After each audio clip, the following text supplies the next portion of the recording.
En el nombre del Padre, del Hijo, del Espíritu Santo. Amén. Ven Espíritu Santo, y llena los corazones de tus fieles, y enciende en ellos el fuego de tu amor. Envía tu Espíritu Creador, y se renovará la faz de la tierra. Estamos estudiando el Catecismo de la Iglesia Católica, segunda parte, la celebración del misterio cristiano. Segunda sección, los 7 sacramentos de la Iglesia. Capítulo segundo, los sacramentos de curación. Artículo cuarto, el sacramento de la penitencia y reconciliación.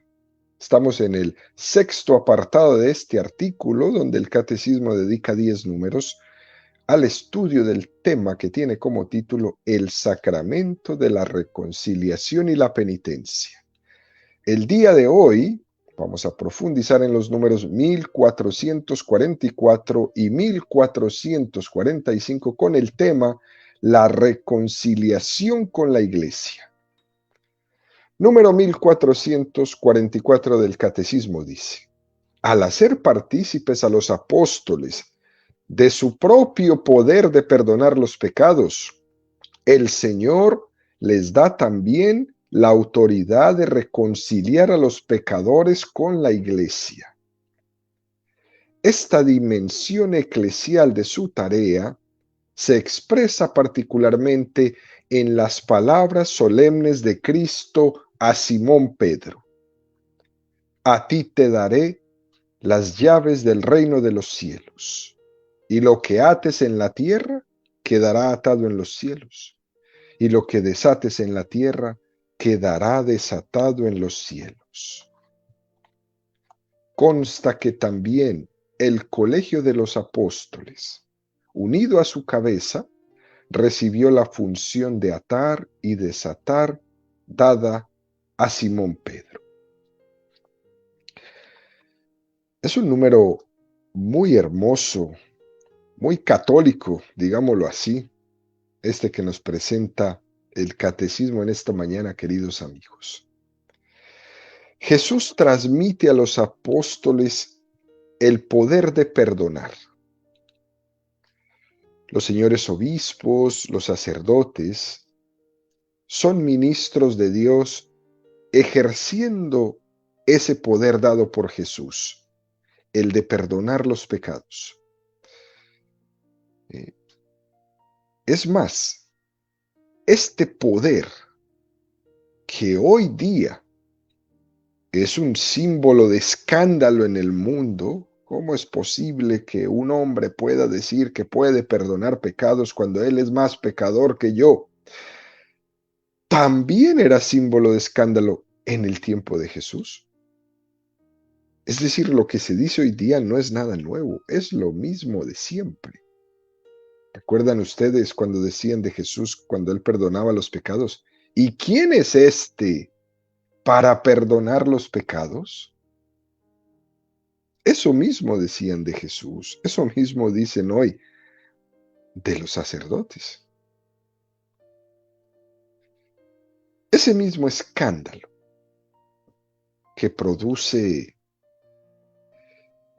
esta sensación de soberbia, de vanidad y de egoísmo en el ser humano,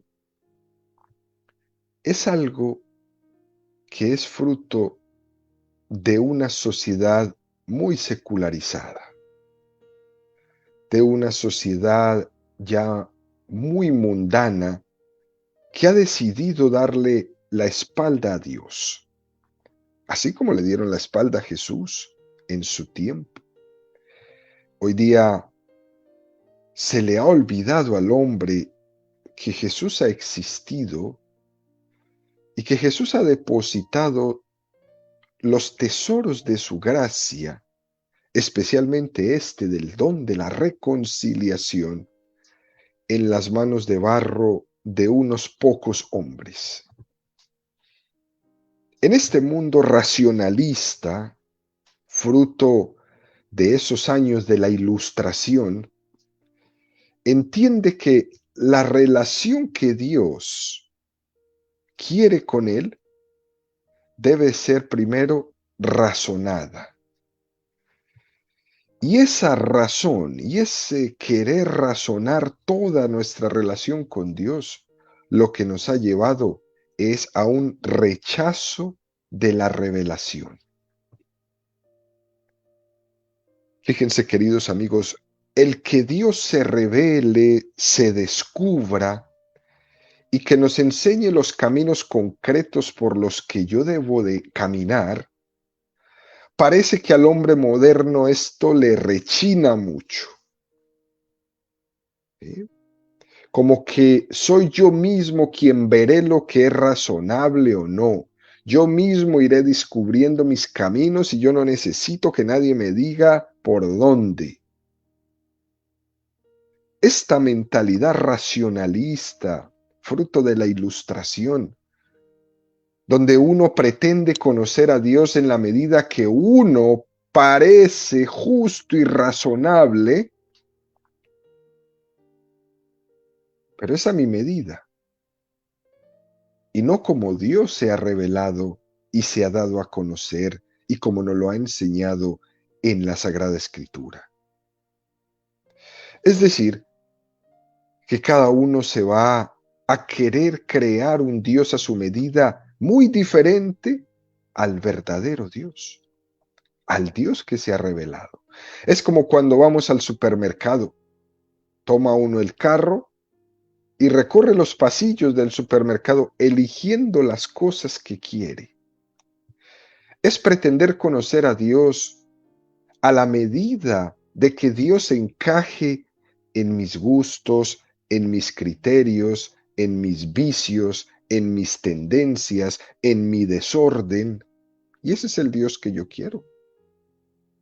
Por eso las personas toman una frase de la Biblia, la interpretan, la malinterpretan, la tiran, la hacen un estilo de vida y se olvidan de todas las demás.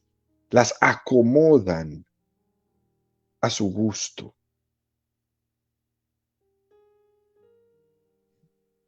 Y esto es muy malo, muy dañino, porque terminamos rechazando la revelación de Dios y acomodando a Dios a nuestra medida.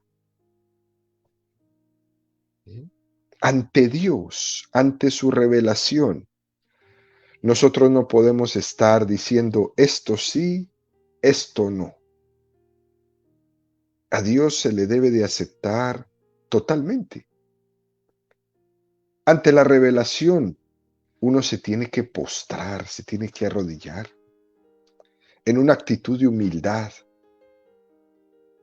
Y esa actitud de humildad se expresa siempre, primero que todo, en ese agradecimiento a Dios de que Él se haya revelado, de que no se haya ido corriendo, de que no haya permanecido oculto, de que no se haya escondido ante mí. Es la actitud de humildad de la persona que le dice, gracias Señor, porque te me has dado a conocer. Gracias, Señor, porque me has revelado un camino concreto para llegar a ti, aunque existen los otros caminos que tú también has diseñado para que los hombres lleguen a ti, pero tú a mí, hombre, mujer católica, me has revelado uno muy concreto para llegar a ti, uno muy seguro para llegar a ti. Y el alma agradecida dice, gracias, Señor, porque te me has dado a conocer. Fíjense, queridos amigos, hay veces muy curioso ver cómo nosotros nos quejamos diciendo y preguntando, ¿dónde está Dios? Pero cuando Dios se te descubre y te muestra los caminos concretos que tienes que seguir, entonces uno le dice a Dios, bueno, pero no estés tan cerca. Todos esos que viven preguntándose, ¿dónde está Dios? Esos científicos en la historia que se han atrevido incluso a negar la existencia de Dios porque no lo ven, porque no lo palpan, porque no lo tocan, porque Dios no es fruto de un experimento en un laboratorio. Y entonces se atreven a negar la existencia de Dios y preguntan, ¿dónde está Dios? Pero es que son demasiado ciegos para darse cuenta que Dios está ahí tan cercano y tan íntimo, más íntimo que tú mismo. Pero cuando por alguna circunstancia de la vida descubren a Dios, le dicen, bueno, pero no estés tan cerca, porque nos resistimos a caminar por el camino, porque nos resistimos los seres humanos a recibir el conducto que Cristo ha querido darnos con su gracia. Nos resistimos. Nosotros nos resistimos, por ejemplo, a recibir el perdón de los pecados. Y es por eso que decimos que Dios me va a perdonar a través de un sacramento concreto, a través de un ministro de ese sacramento, a través de un hombre más pecador que yo. Que para recibir el perdón de los pecados tengo que someterme a una confesión. Que para irme a un sacramento yo necesito hacer un examen de conciencia, que tengo que dolerme de mis pecados, que necesito hacer un propósito de enmienda, que tengo que decir oralmente mis pecados y además tengo que cumplir una penitencia. Pero ¿cómo puede ser eso? Esas son las preguntas del hombre que no quiere caminar el camino. Pero el camino es ese. En definitiva, cuando el sacerdote está administrando el sacramento de la confesión, está perdonando los pecados en nombre de Dios y al mismo tiempo nos está reconciliando con la iglesia. Es una cosa muy hermosa. Y a esta afirmación, queridos amigos, este número 1444 del Catecismo añade algo hermoso. Esta dimensión eclesial de su tarea se expresa particularmente en las palabras solemnes de Cristo a Simón Pedro. Y este es el texto que ningún protestante quiere leer. Este es el texto donde se rompe todo. Este es el texto que arrancan de la Biblia esa hoja. A ti te daré las llaves del reino de los cielos. Y lo que ates en la tierra quedará atado en el cielo. Y lo que desates en la tierra quedará desatado en los cielos. Mateo 16, 19. En la tradición es fácil distinguir a San Pedro cuando lo hemos representado siempre con las llaves en la mano. Es una cosa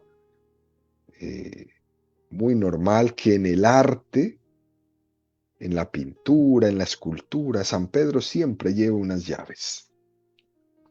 Las llaves son la imagen de la potestad. Las llaves son la imagen de la autoridad.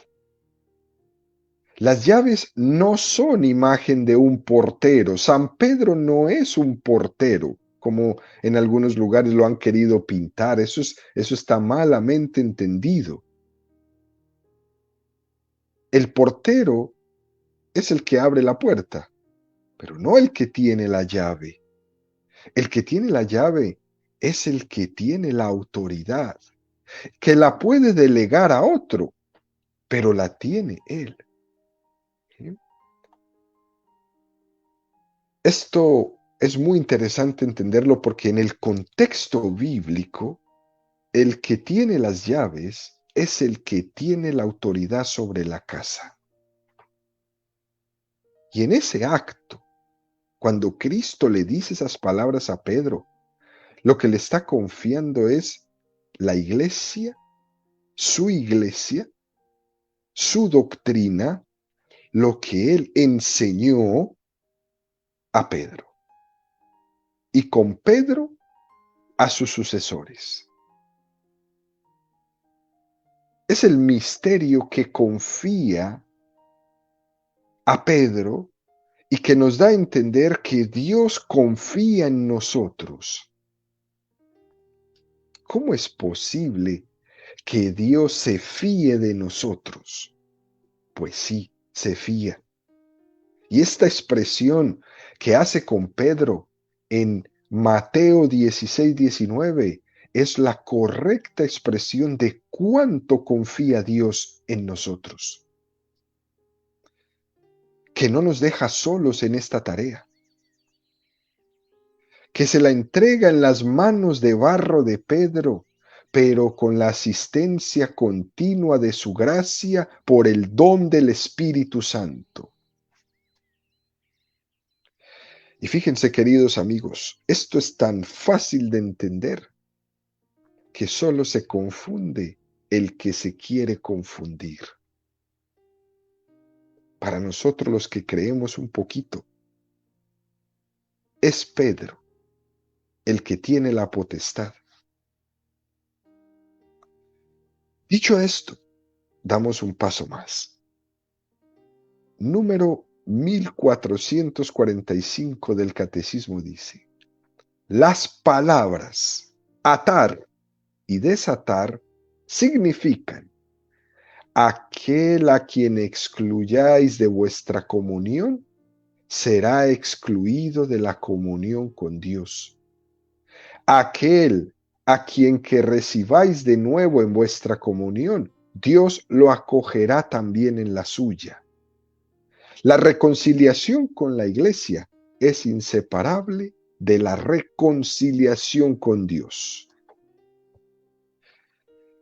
Este número, anótelo por ahí, 1445, es un número de escándalo, porque en el mundo hay una campaña tremenda por todas partes que dice: Cristo sí, Iglesia no. Esa es la campaña de hoy. Cristianos por todas partes, pero no Iglesia. Se les olvida este número y este mandato de Jesús. De hecho, la palabra papa no significa el papá, eso es una traducción griega, pero la palabra papa en la traducción latina significa: la primera P es Pedro, la primera A es apóstol, la segunda P es potestad y la segunda A es recibida, accipiens. Por lo tanto, la palabra papa lo que significa es Pedro, apóstol, que ha recibido la potestad. Eso es lo que le decimos al Papa Francisco cuando le decimos papa. No le estamos diciendo papá. Estamos diciendo Pedro, que ha recibido la autoridad, la potestad. Es un escándalo eso hoy día. Lo que está haciendo la Iglesia aquí en la tierra está comprometiendo a Dios en el cielo. Eso es un escándalo. Suena escándalo. No les gusta. Pero es que además son palabras del mismo Jesucristo: a ti te daré las llaves del reino de los cielos. Por tanto, queridos amigos, no tengamos que avergonzarnos de lo que Cristo ha puesto en nuestras manos. Nosotros no tenemos que avergonzarnos de la figura del Santo Padre, porque Él es Pedro. No solamente Jesús le dijo: sobre ti edificaré mi iglesia, esa es una parte, pero la otra fue: a ti te daré las llaves del cielo. Como diciéndole: pero es que si el que tiene las llaves es el que tiene la autoridad, pues ese es Pedro, ese es el Papa. Por ejemplo, existe a todo aquel que se separa de la iglesia, que entra en conflicto directo con la figura de Pedro, con el Papa. Existe una pena que se llama la pena de excomunión por sus pecados graves. Y la iglesia pronuncia una sentencia, incluso ¿eh? Hay una sentencia que se llama late sentencia, que ni siquiera hace falta que la iglesia publique específicamente un decreto de excomunión, sino que la persona queda excomulgada inmediatamente, sin necesidad ni siquiera que la iglesia se lo diga. Por ejemplo, la persona que practica un aborto conlleva la pena de excomunión. No tiene que recibir un documento del Papa diciendo que está excomulgado. ¿Eh? Pero muchas veces la excomunión tampoco es automática. Hay necesidad de que la iglesia haga un decreto explícitamente de un caso de excomunión que esté pasando. Por ejemplo, en el caso de este grupo que se llaman los lefebristas, ¿no? El obispo Lefebvre, que en una desobediencia al Papa consagró a unos obispos sin autorización del Papa. Esa pena de excomunión es romper con la iglesia. Está ligando la decisión de Dios que supone que por ese acto que ha cometido ha roto también la comunión con Dios. Y esto no quita lo que dice la iglesia, que no es cometido ni intención de la iglesia juzgar el interior de las personas. Lo que juzga es el hecho o acto que ha cometido objetivamente una persona que supone una ruptura de la comunión. Claro que pueden haber situaciones distintas. Puede ser que un obispo, desobedeciendo al Papa, ha nombrado otros obispos, pero puede suceder que no tenga un grado de culpabilidad tan grande. Puede ser que ese obispo haya estado un poco desequilibrado y ante eso no tenía culpabilidad, pero por eso la iglesia no entra a juzgar el interior de la persona ni el grado de culpabilidad que tiene. La iglesia lo que entra a juzgar es el acto cometido. Ese acto que se cometió es un acto de ruptura de comunión con la iglesia. Pero de cualquier forma, queridos amigos, la iglesia es madre y cuida de sus hijos. ¿Y cómo cuida de sus hijos una madre? Muchas veces cuando los abraza y muchas veces cuando le tira las orejas. En los dos momentos, la madre es madre. En los dos momentos, la iglesia es madre. Cuando tiene que felicitar y abrazar a uno de sus hijos y cuando le tiene que jalar las orejas a otros y cuando los tiene que nuevamente aceptar en su seno, también es madre. Esto es muy importante. Fíjense, queridos amigos, cuando la iglesia pone en su código de derecho canónico una disposición y dice, por ejemplo, que el que sea cómplice del pecado de aborto está excomulgado. Cuando la iglesia dice esto, no lo dice por dañarle la vida a nadie, sino que es nuestro estirón de orejas ante un asesinato que se está cometiendo disfrazado de miles de definiciones, de miles de sofismas que se inventan para nosotros matar a nuestros bebés. Y la iglesia se para firme enfrente del mundo entero y dice no. Y se opone totalmente al delito del aborto, al pecado del aborto. Y todo cómplice de pecado del aborto está excomulgado. Y necesita regresar al seno de la iglesia a pedir perdón. ¿Por qué hace esto la iglesia? Y así de fuerte. Porque está utilizando su voz para defender a los que no tienen voz, para defender a los bebés que nadie defiende, nadie, ni los médicos, ni sus mamás, ni los abuelos, ni el que pagó el aborto, ni el gobierno que funciona los hospitales, nadie. Y la iglesia se pone así de fuerte para defender, para ser la voz de los que no tienen voz, los bebés en el vientre de sus madres. Y le abre los ojos al mundo entero, llamándole la atención para despertar las conciencias dormidas de un mundo asesino. Y por eso lo hace así. Porque es que a veces, queridos amigos, las conciencias dormidas hay que despertarlas, pero es con un buen sacudón. Y es que en este mundo se han dedicado las ideologías, los gobiernos, a dormir conciencias, a que todo pase y todo está disculpado, a que nadie tiene responsabilidad de nada en la educación y en la mala educación de los niños,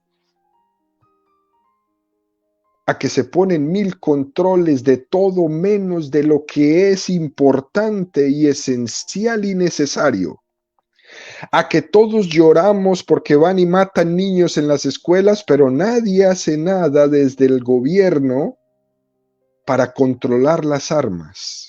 Y todos lloramos y llevamos flores y mandamos cartas a las familias que han perdido sus hijos, pero nada cambia porque las conciencias están adormecidas. Y la gente sigue abortando y las familias siguen matando a sus abuelos, practicando la eutanasia con la ayuda de muchos disque pastores que les enseñan a que ese enfermo tiene que morirse ya, porque sale muy caro tenerlo en un hospital. Les pagan para que duerman conciencias. Hay que despertar. Y la iglesia hace esto como madre.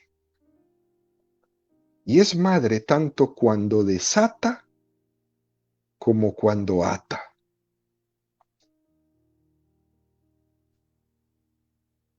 Porque es que no es una buena mamá la que le quita importancia a lo que es importante. No es una buena mamá la que se hace la de la vista gorda cuando ocurre algo grave con su hijo, sino quien está atento para corregir las desviaciones de su hijo y lo hace a tiempo. Esa es una buena mamá. Otro detalle importante, queridos amigos. A veces se cuestiona el por qué es necesario expresar los pecados al sacerdote en la confesión. Y la gente dice, pues si al fin y al cabo Dios lo sabe todo, ¿para qué tengo que ir yo a enumerar pecados concretos en frente de otra persona? Si Dios es el que me conoce. Pero Jesús le ha encomendado eso a la iglesia. Lo que ates en la tierra quedará atado en los cielos y lo que desates en la tierra quedará desatado en los cielos. Jesús está poniendo en las manos de la iglesia la tarea de discernir si esa persona que está ahí está lo suficientemente arrepentida de los actos que ha hecho, de los pecados que ha cometido, para ver si serán perdonados o no. Porque si no hay arrepentimiento, no hay perdón. El sacerdote no está ahí en el confesionario para perdonar automáticamente, como cuando va uno a la máquina dispensadora de refrescos y echa la moneda y sale inmediatamente el refresco. No, no es así la confesión. La persona tiene que hacer ese acto de humildad, de presentarse enfrente del ministro, de sonrojarse un poquito por su pecado, de enumerar sus pecados, de mostrar su arrepentimiento y sobre todo su deseo de enmienda. Y por eso es necesario que haya una manifestación de los pecados, para que ese ministro de Dios pueda discernir si hay el arrepentimiento necesario para poder recibir esa absolución. Y termina este número 1445 del Catecismo diciendo: consta que también el Colegio de los Apóstoles, unido a su cabeza, recibió la función de atar y desatar dada a Pedro. En los evangelios vemos que esto que dice a Pedro se lo dice a solas. Y después se lo dice a todo el colegio de los apóstoles. Mateo 18:18. Yo os aseguro, todo lo que atéis en la tierra quedará atado en los cielos, y todo lo que desatéis en la tierra quedará desatado en los cielos. Mateo 16, 20. Por su parte, los 11 discípulos marcharon a Galilea, al monte que Jesús les había indicado, y al verle, le adoraron. Algunos, sin embargo, dudaron. Jesús se acercó a ellos y les habló así: me ha sido dado todo poder en el cielo y en la tierra. Id pues, y haced discípulos a todas las gentes, bautizándolas en el nombre del Padre, y del Hijo, y del Espíritu Santo. Estaban todos. Y esto es importante porque es que aquí, queridos amigos, aquí es donde se funda nuestra eclesiología católica, que nos recuerda que Cristo eligió a Pedro para gobernar su iglesia, pero formando un colegio apostólico. Vayan. No se lo dijo solo a Pedro, se lo dijo a los 11, dice el texto del Evangelio. Los 11 marcharon a Galilea, al monte que Jesús les había indicado. Tal es así, queridos amigos, que podemos decir que el Papa, en función de su cargo como vicario de Cristo, tiene plena potestad suprema y universal sobre la Iglesia y que puede ejercerla libremente. Pero eso que dejó Jesús en las manos de Pedro, se lo dejó también a los apóstoles, a sus sucesores, que el día de hoy son nuestros obispos. Pero esos obispos no pueden ejercer su potestad si no están en comunión con el Papa. Por eso es muy raro y suena mal y huele feo cuando se puede escuchar de algún obispo en alguna parte del mundo que esté haciendo una campaña contra el Papa, una crítica contra el Papa, un acto de desobediencia en contra del Papa, porque esa no es la vocación a la que ha sido llamado. Ha sido llamado como obispo para estar en comunión con el Papa. Uno de los documentos del Concilio Vaticano II que hemos platicado y que hemos explicado tantas veces en este catecismo, la Lumen Gentium, nos dice algo muy hermoso de esto en el número 22. Así como por disposición del Señor, San Pedro y los demás apóstoles forman un solo colegio apostólico, de igual manera se unen entre sí el romano pontífice, sucesor de Pedro, y los obispos, sucesores de los apóstoles. Ya la más antigua disciplina, según la cual los obispos esparcidos por todo el orbe comunicaban entre sí y con el obispo de Roma el vínculo de la unidad, de la caridad y de la paz. Y también los concilios convocados para decidir en comunión las cosas más importantes, sometiendo la resolución al parecer de muchos. Todo esto manifiesta la naturaleza y la forma colegial del orden episcopal, confirmada manifestamente por los concilios ecuménicos celebrados a lo largo de los siglos. Esto mismo está indicando por la costumbre, introducida de antiguo, de llamar a varios obispos para tomar parte en la elevación del nuevo elegido al ministerio del sumo sacerdocio. Uno es constituido miembro del cuerpo episcopal en virtud de la consagración sacramental y por la comunión jerárquica con la cabeza y con los miembros del consejo. Es un número un poco largo, pero esta comunión que nos habla del colegio apostólico de los obispos con el Papa queda, por ejemplo, muy gráficamente expresada en los diferentes concilios e incluso en las ordenaciones de los obispos.